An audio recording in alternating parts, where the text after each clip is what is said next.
Bodoland test आपडेटआव बयखौबो बरायबाय। दिनैनि रादाबखौ फरायदों आं प्रमद खाख्लारि। गिबि निउज आपडेटआव दङ कर'नाजों गाग्लोबजाना सासे सुबुंनि रुंसारि। आसामाव फिन कर'ना भाइरासनि साग्लोबसारनायजों सासे सुबुंनि जिउ खहा जादों। रुंसारि जानाय सुबुंखौ 50 बोसोर बैसोनि मन'हर गर होननानै मिथिनानै मोन्दों।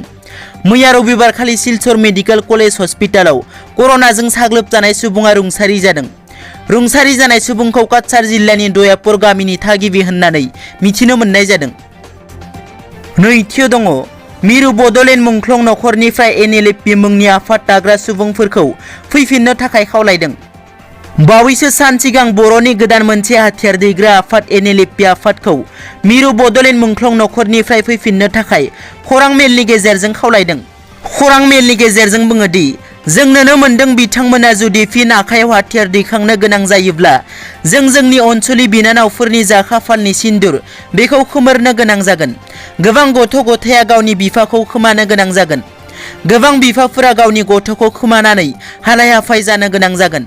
ओंखायनो आं BTRनि सामलायगिरि बिथांमोनखौ खावलायगोन दि बिथांमोना जाय हारिनि थाखाय गावनि जिउखौ बावसोमनो थाखाय फिन ओंखारफिनदों, बिथांमोननि मा थालांखो, मानि थाखाय फिन थांनो गोनां जादों, बेफोर गासै बिथिंखौनो जाहाथे मोजां रायज्लायनानै मिरु सरकारजों सावरायनानै बिथांमोननि जा समस्या बेखौ समाधान खालामनानै होयो। थामथियाव दङ फेसबुकआव भाइरेल जानाय हुमखि होनाय फोरमायथि बिलाइ।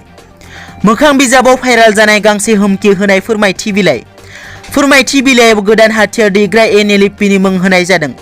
नाथाय मोखां बिजाबाव भाइरेल जानाय हुमखि होनाय फोरमायथिखौ NLFP आफादा लिरदोंना लिराखै दासिमबो जेबो रोखा मोनथियाखै। मख'नो गोनांदि हुमखि होनाय फोरमायथि बिलाइयाव बर' रायजोफोरखौ BJPआव भट दाहो होनना लिरनाय दं। लोगोसे गबिन्द चन्द्र बसुमतारिया BTRनि मोनब्रै डिस्ट्रिक्टनि डिप्युटि चिफमोन। बिथाङा मा साननानै MLA गेलेनो नागिरखो, बियो बर' हारिनि थाखाय मोजां लैखोन नङा। बेनिखायनो बिथाङा साइलेन्ट एबा दलद थानांगौ नङाब्ला होननानै हुमखि होदों।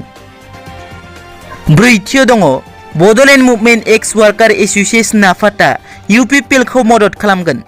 बड'लेण्ड मुभमेन्ट एक्स वार्कार एस'सिएशन आफादा फैबाय थानाय बिधान सभा बिसायख'थियाव UPPL, BJP, AJP आरो GSP जयै लोगो नांनानै फसंनाय पानेरि बिधान सभा बियाबनि बिजाथि बिस्वजित दैमारिखौ मदद खालामगोन होननानै गाहाय नेहाथारि अनन्त बर'आ खौरांगिरि मेलनि गेजेरजों फोरमायथिदों।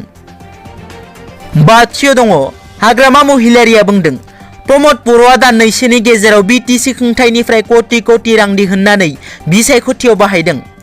सनितपुर जिल्ला धेकियाजुलि बियाबनि सिङाव थानाय खावब्ला सेन्टाराव हाग्रामा महिलारिया बिसायख'थि फोसावदिंनाय मेलाव बाहागो लानानै खौरांगिरिनि सिगाङाव बुङोदि हिमन्त बिश्व शर्मानि दैदेननायाव प्रमद बर'आ दाननैसोनि गेजेरावनो BTC खुंथायनिफ्राय कोटि रां दिहुननानै बिसायख'थियाव बाहायदों आरो जाख्ल'नायजों लोब्बा दं होननानै अजद होदों।